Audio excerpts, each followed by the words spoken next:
bakunzi ba radio umurisho turabaramukije murabimenyereye kandi kakanya ka ndondeza ikiganiro mushikirizwa na Fokode ku bijanye n'abanyagihugu Burundi bagumba bafatwa n'inzego z'igihugu mu nyuma bakabugwa irengero ryabo. Ikiganiro cuno musi kiri mu rukurikirane rw'ibiganiro bitatu twari tumaze kubashikiriza. Bibiri vya mbere byari bijanye n'ifatwa be n'ibugwa irengero ry'umukuru umugambwe ugwaruka bw'umugambwe CNL muri commune Gatara mu ntara ya Kayanza yitwa Eric Ntunzwenimana yanyurujwe n'iperereza rya gisirikare rimukuye ku mugwa mukuru w'intara ya Kayanza hari kuwa 25 Nyakanga mu 2021. Haciye ukwezi umugenzi wiwe Gaspard Havyarimana nawe nyene akaba umunywanyi w'umugambwe CNL akaba yari yanitoje mu nama mpanuzwa jambo ya commune Gatara mu ntara ya Kayanza hari mu 2020. ubu nawe nyene yaranyurujwe kuwa 2023 Gitugutu mu 2021 akuwe ku mugwa mukuru w'intara ya Kayanza imbere y'ikirabo kiri ruhande ya Kopeke Kayanza, aho ukwezi imbere Eric Ntunzwenimana yari yazanye abo yita abagenzi ariko ari inderetsi z'iperereza baza gusangiriraho agacupa. Ico kirabo kikaba ari ca Gaspard Havyarimana n'umugenzi wiwe. Bikaboneka ko inyuma y'ukwezi rya perezida ry'igisirikare rishobora ryagarutse naryo kurondera umugenzi wa Eric Ntunzwenimana yitwa Gaspard Havyarimana. Mu kiganiro giheruka cari cerekeye inyuruzwa rya Gaspard Havyarimana twari twabwiye ko umunsi anyuruzwa haciye hanyuruzwa n'abandi bagabo batatu. Abo rero nibo tugiye kubaganirira muri kino kiganiro. Abo nabo akaba ari uwitwa Thierry Ndihokubwayo yahoze mu gisirikare cy'u Burundi. Hari kandi Levis Nzoyisaba umunywanyi w'umugambwe CNL ari mu biyamirije ikiringo cya gatatu cya Petero Nkurunziza. Hakaba kandi n'uwundi agira gatatu yitwa Desire Maniragaba batazira Parfait nawe nyene ari mu biyamirije ikiringo cya gatatu cya President Nkurunziza. Bano bagabo batatu bose bakaba bafise ikintu kimwe bahuriyeko nuko bari abantu bari baherutse kurekurwa mu busho mu mabohero y'u Burundi, aho bari bamaze imyaka bapfungiwe bazira ivyo bikorwa byo kwiyamiriza ikiringo cya gatatu cya Petero Nkurunziza. Ikiganiro ndondeza muramaze kukimenyera. Mu mwanya wa mbere murazi ko tuca tubaha umwidondoro w'abagiriwe nabi. Mu gice kigira kabiri naho twagaruka ku bijanye n'ifatwa be n'ibugwa irengero ryabo. Mbere rimwe na rimwe tugacishamwo ibijanye n'ibishobora kuba byarakozwe bijanye no kubarondeza be nabo twibaza ko bakoze iryo nyuruzwa ry'abo bantu.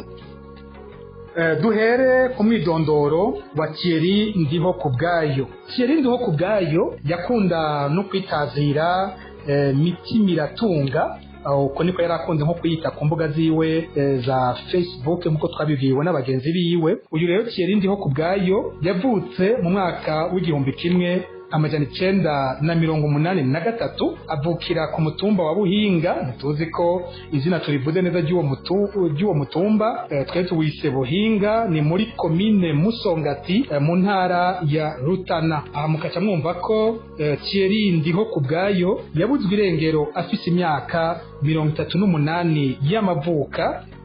Thierry Ndihokubwayo twamaze kubivuga ko yari yahoze mu gisirikare, akaba yinjiye mu gisirikare cya kera mu mwaka w'2001. akaba aho yari afise matricule HR canke HR 15,889, akongera akagira iyindi matricule twibaza ko ari matricule bakoresha mu gisirikare c'ubu 61,633. Mu mwaka w'2016 Caporal Thierry Ndihokubwayo yahavuye ahagarikwa. Amakuru dufise akavuga ko yahagarikiwe kumutakura yagirizwa ko yatorotse igisirikare. Ico gihe yaciye aja gupfungwa, mbere apfungirwa mu ibohero rikuru rya Mpimba. Amakuru dufise akavuga ngaho mu Mpimba uyu Thierry Ndihokubwayo yari umuntu yaganira neza nabo bari yapfunganywe, yaramenyerewe na benshi.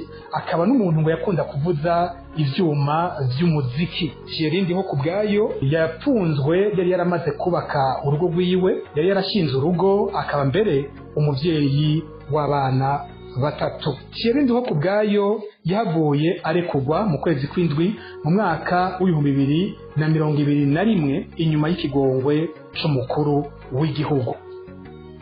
Thierry Ndihokubwayo aharekuriwe yarahejeje arasubira mu muryango, ariko amakuru dufise akavuga ko imbere y'uko arekurwa yari afise ubwoba bwinshi ko ashobora kugirirwa nabi hamwe yorekurwa. Turaza kubigarukako mu kanya. Thierry Ndihokubwayo urugo rwiwe rwari rusanzwe ruri mu gisagara ca Bujumbura. Uwugira kabiri tuza kubabwira muri kino kiganiro n'uwitwa Levis Nzoyisaba. Muti Levis Nzoyisaba nawe ninde? Levis Nzoyisaba yavutse mu mwaka w'1986. Nawe yavukiye ku mutumba wa Mujejuru, ni muri zone Mugaruro ya komine Gishubi mu ntara ya Gitega. Levis Nzoyisaba nta mahirwe yo kwiga amashure yari yaragize, kuko yize amashure mato mato ayahagarikira mu mwaka wa 4. Inyuma yo guhagarika amashure twumvise ko yaciye aja kuronderera akazi muri komine Rumonge mu ntara ya Bururi y'ico gihe. Mu nyuma Levis Nzoyisaba yahavuye aja kwinjira mu muhari wa gisirikare FNL, byari ishami ry'umuhari Paripehutu. Levis Nzoyisaba yahavuye asubizwa mu buzima busanzwe igihe FNL ihagaritse urugamba, maze acaguma ari mu mugambwe FNL ishami rya Agatongwasa. Levis Nzoyisaba nawe nyene yari yarashoboye gushinga urugo rwiwe, akaba yari umuvyeyi w'abana batatu.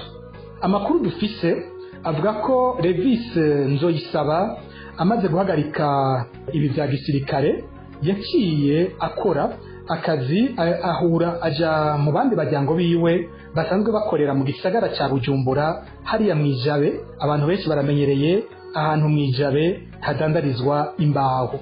Nawe yagiye gukorana n'abajyango biwe baja muri bene ivyo vy'ukubaza no kudandaza imbaho. Levis Nzoyisaba niyorohewe amaze gusubira mu buzima busanzwe nkuko twabibwiwe n'abamwegereye. Hagati y'umwaka w'2011 n'2013 Levis Nzoyisaba yarahatswe kwicwa inshuro nyinshi n'iperereza ry'u Burundi. Iki perereza ryamuhora icari giki nuko bamurondeye inshuro nyinshi kugira ngo yemere gukorana n'iperereza maze arifashe gukurikirana no kugwanya abanywanyi b'umugambwe FNL ishami rya Gatongwasa. Mbere muribuka ko muri ico kiringo habaye ibintu biteye ubwoba, ibyo bita safisha, aho abanywanyi batari bake b'umugambwe FNL ishami rya Gatongwasa baronderwa n'iperereza bagahagarikwa bakaca bicwa, ibiziga byabo bikagenda bitorwa hatari hake ku mitumba, mu nzuzi no mu myonga. Levis Nzoyisaba yararahiye gukorana n'iperereza, avuga ko ibyo bintu atabishobora, maze abandanya ibikorwa byiwe mu mugambwe FNL. Mu mwaka w'2015 Levis Nzoyisaba yaritavye gose imyerekano yo kwiyamiriza ikiringo cya gatatu cya Petero Nkurunziza, akaba imyerekano yikorera hariya mwijabe mu gisagara ca Bujumbura. Inyuma yaho, nyuma y'imyerekano, niho mu nyuma Levis Nzoyisaba yahavuye ahagarikwa nkuko byagendeye abatari bake mu biyamirije ikiringo cya gatatu cya Petero Nkurunziza. Levis Nzoyisaba amaze guhagarikwa niho yagiye gupfungirwa mu ibihorero rikuru rya Mpimba. Amakuru dufise avuga yuko haciye imyaka yahavuye arekugwa, ariko ntitwashoboye kumenya neza igihe yarekuriwe icarico. Hari wavuze ko yoba yarekuwe mu mwaka w'2018, n'abandi bavuze ko yoba yari mu baheruka kurekugwa ku kigongwe c'umukuru w'igihugu. Aha ntitwashoboye kumenya neza igihe nyezina Levis Nzoyisaba yaviriye mu Mpimba, ariko rekaco nuko Levis Nzoyisaba bena Thierry Ndihokubwayo bashobora kuba baramenyaniye ngaho nyene mu Mpimba, kuko bahapfungiwe mu gihe kimwe. Levis Nzoyisaba mu kanya tubaza kumva nawe ingene ibintu byahavuye bimugendera kuwa 23 Gitugutu mu 2021. Ubugira gatatu tuza kubabwira muri kino kiganiro yitwa Desire Maniragaba, abandi bazi ku izina ry'itazirano rya Parfait. Desire Maniragaba niwe akiri muto muri bano bantu bose kuko we yavutse mu mwaka w'1994, avukira ku mutumba wa Kavumu mu gacimbiri bita Bumba, ni muri zone Rukeco, komine Busiga, mu ntara ya Ngozi. Ariyo mucya mwumva ko Desire Maniragaba yabuzwe irengero afite imyaka 27 gusa y'amavuka, mu gihe Levis Nzoyisaba doje kubabwira nawe yabuzwe irengero afite imyaka 35 gusa y'amavuka. Desire Maniragaba batubwiye ko yabuze umuvyeyi wiwe, no kuvuga se akiri muto. Nico gituma n'abazi amazina y'abavyeyi bavuga cyane izina rya nyina yitwa Silvia Ciza, nayo se bavuga ko ari umuhisi yahora yitwa Marino. Desire Maniragaba nawe yaragize ingorane zo kurangiza amashure yiwe zo kuyageza kure kubera ingorane z'ubupfuvyi zatuma ataronka amafaranga yo kuriha ishure. Desire Maniragaba yarize maze aheba amashure ageze mu mwaka w'indwi, aho yari yiga kuri college communale yaho bita mu Mikoni, college communale ya Mikoni. Mu mwaka w'2011 Desire Maniragaba yamanutse mu gisagara cya Bujumbura kurondera ubuzima, aja mu vyo gupagasa. Mu mwaka w'2015 Desire Maniragaba nawe nyene yabaye mu biyamirije rwose ikiringo cya gatatu cha Perezida Petero Nkurunziza. Mu nyuma Desire Maniragaba yagiye arafatwa. Batubwiye ko yari amaze gufatwa inshuro zibiri, agapfungirwa mu iperereza ry'u Burundi, agahakwa no kugandagurwa, mbere ngo agahohoterwa bikomeye cyane. Irya kabiri ngo niho bari bamubwiye bati niwahirahira ukazosubira gufatwa irya gatatu bakakutuzanira ngaha mu iperereza, iminsi yawe izobikwiye. Ico gihe yaragize amahirwe bamutwara mu butungane, maze araheza ajya gupfungirwa n'ibihoro rikuru ry'Ingozi. Ari Ngozi abahaciye benshi abapfungiwe ivya politike baratubwiye ko Desire Maniragaba yari umuntu bazi gose, yakunda kuganira n'abantu benshi.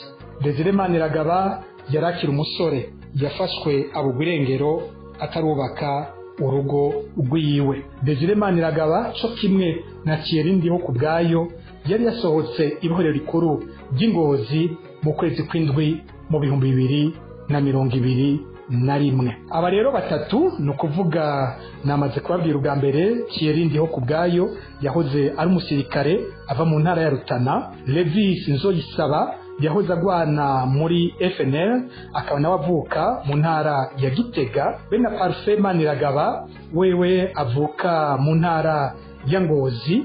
Nibo bandi banyurujwe kuwa 23 Gitugutu mu 2021 bakuwe ku mugwa mukuru w'intara ya Kayanza, cyo kimwe na Gaspard Habyarimana umugenzi wa Eric Ntunzwenimana we yari yanyurujwe hari haciye ukwezi kose mu kwezi kw'icenda.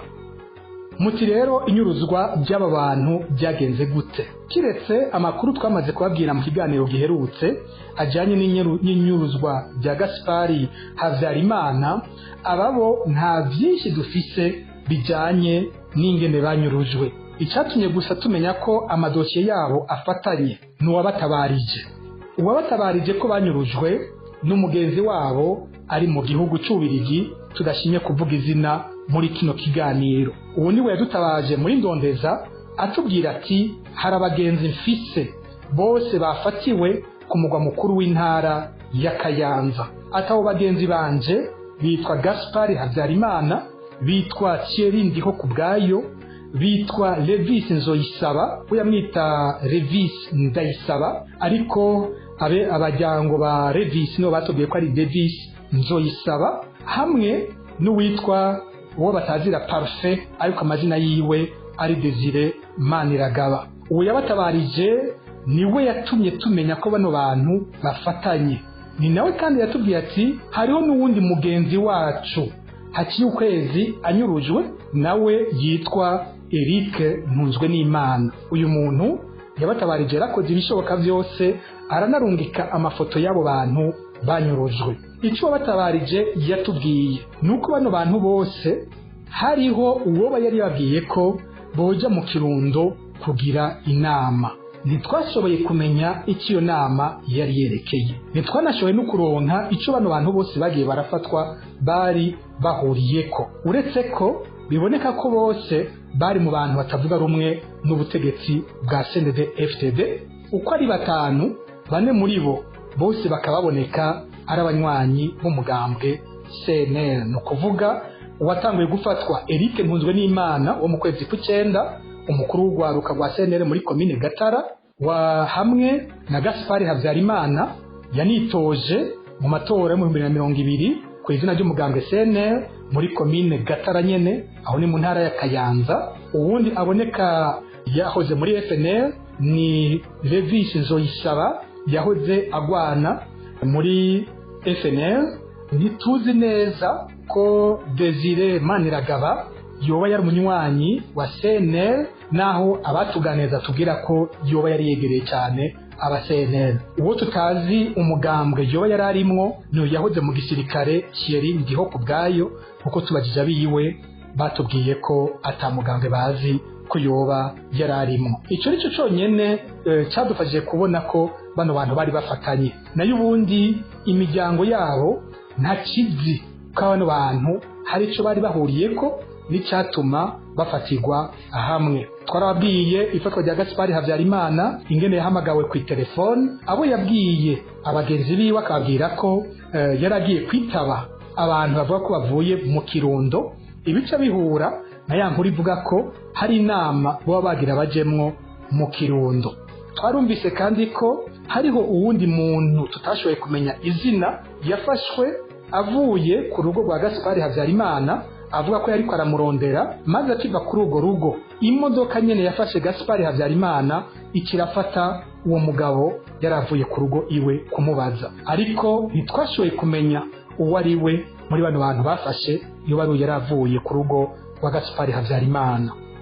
Tugerageje kubaza amakuru afiswe n'ababegereye uko vyagenze mu bajyango ba Thierry Ndihokubwayo, batubwiye ko Thierry Ndihokubwayo agisohoka umunyororo yari afise ubwoba ko ashobora gufatwa umwanya wari wo wose akicwa, narijya hariho n'abandi bagiye barasohoka bakaca babugwa irengero ryabo. Ikigira kabiri batubwiye ko yariko ariyungunganya ngo arabe ko yoronka impapuro zo kwiyunguruza, impapuro zimuranga nka passport zo mutuma ashobora gusohoka imbibe z'igihugu maze agahunga. Ikindi twumvise nuko inyuma gato y'igihe aviriye mu ibohero umuvyeyi wiwe yagwaye, maze Thierry Ndihokubwayo araduga ruguru aja kumugwaza. Igihe rero avuye kumugwaza niho yoba yaciye aronka telefone yamuhamagara, yitwa ko ari y'umugenzi, yamubwira ko habonetse akazi yoheza akagenda bakafashanya kuronka ako kazi. Twumvise ko Thierry Ndihokubwayo yarondeye abamuterera kugira ngo aronke iryo tike ryo kujya kurondera ako kazi. Baherutse aja mu Kayanza, guhera ico gihe nta gakuru bafise ku wabo, kiretse ko amakuru yoba yarabashikiriye yabwiye ko atafashwe wenyene, ko hari abandi bafatiwe hamwe, ko mbere babiri muri abo ibiziga vyoba vyarabonetse, binatuma umuryango wa Thierry Ndihokubwayo wihebura ko batazosubira kubona uwabo. Ariko makuru dufise gushika ubu nta kiziga na kimwe kiraboneka cy'abantu bafatiwe mu Kayanza. Twarabagije abegereye Levis Nzoyisaba nabo uwabo uko yagiye. Twabwiye ko Levis Nzoyisaba yakorana n'abandi bajyango biwe bakora mu by'imbaho bagakorera kwijabe mu gisagara cya Bujumbura. Uyu Levis Nzoyisaba nawe nyene yoba yasezeye abiwe avuga ko hari akazi aronse, kandi yavuga ko agiye mu Kayanza.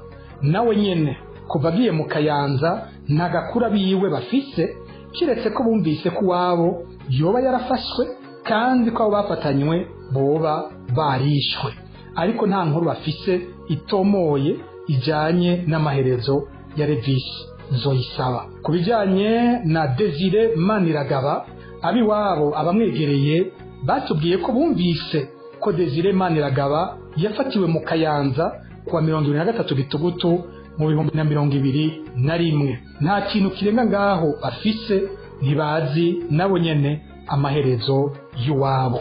Aya rero niyo makuru twashoboye kuronka ku bijanye no kubarondeza bamwe muri iyo miryango barituye umugwi w'igihugu urabiza agatakazi na muntu CNDH, ariko nkuko wagiye urigenza no ku bandi mu banyurujwe n'iperereza ry'igisirikare, CNDH iremera ikakira abayituye ikemera ngo izogaruka kubabwira, ariko inyuma y'ibyo nta gakuru basubira kuronka.